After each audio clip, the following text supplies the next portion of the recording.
From the advent of flight, airmen have aspired to greater and greater heights, facing new dangers as they ventured upward.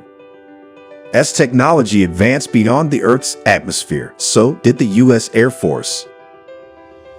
Ever mindful of these dangers, Air Force medical service professionals have played an integral role in U.S. space operations from the beginning. Vital developments in fields like rocketry, aviation, and computation opened new horizons in flight after the Second World War. Spurred on by these developments, General Harry Armstrong, a pioneer in the field of aviation medicine, gathered scientific minds from across the globe to hammer out the thorny medical issues which arose from these advancements. On November 12, 1948, Armstrong held the first symposium on space medicine, which tackled novel questions such as the effects of weightlessness, extreme temperature variations, and cosmic radiation on the human body. By the time Armstrong was appointed as the second Air Force Surgeon General in 1949, critical research was well underway. Across the AFMS, great minds were putting these theories into practice and yielding tangible results. The first rocket sled test to study the effects of extreme acceleration and deceleration began in 1947.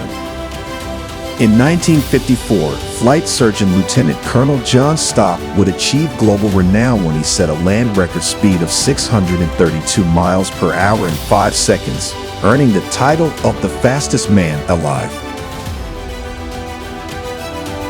While Stock was setting records on land, he and his Air Force peers were also making their way up into the stratosphere.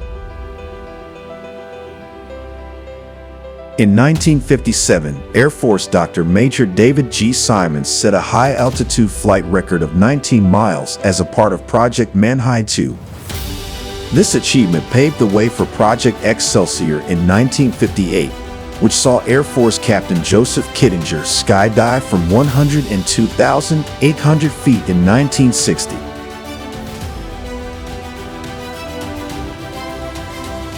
These experiments enabled medical staff to perfect the physical, psychological, and protective equipment standards, which would enable America's first forays into space. Although NASA took over management of space exploration projects after its founding in 1958, AFMS professionals would remain a critical part of the mission. Lieutenant Colonel Stanley White and Charles Berry were appointed as personal flight surgeons on the Mercury, Gemini, and Apollo spaceflight missions, serving alongside other AFMS personnel to ensure the health and safety of U.S. astronauts. The years after NASA's founding would witness a further expansion of aerospace research in the Air Force. As the decades progressed, the AFMS continued to collaborate with NASA in research and development, as well as rescue and recovery missions.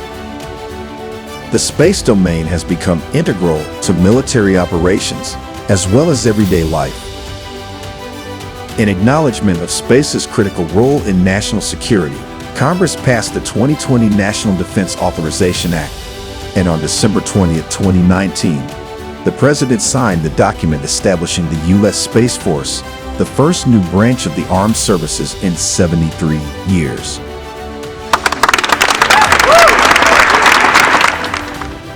The Air Force Medical Service, in turn, would go on to found its Space Force Medical Operations Directorate in recognition of the unique health needs of the Guardian population. The innovative, forward-thinking spirit that first propelled man into space is alive and well in the AFMS. Aerospace medical specialists continue to build upon the expertise of their forebears, further improving upon the safety and health standards used in terrestrial and space flight. As the journey upwards continues, these professionals remain on the front line, ensuring the safety of our airmen and guardians, no matter where the future takes them.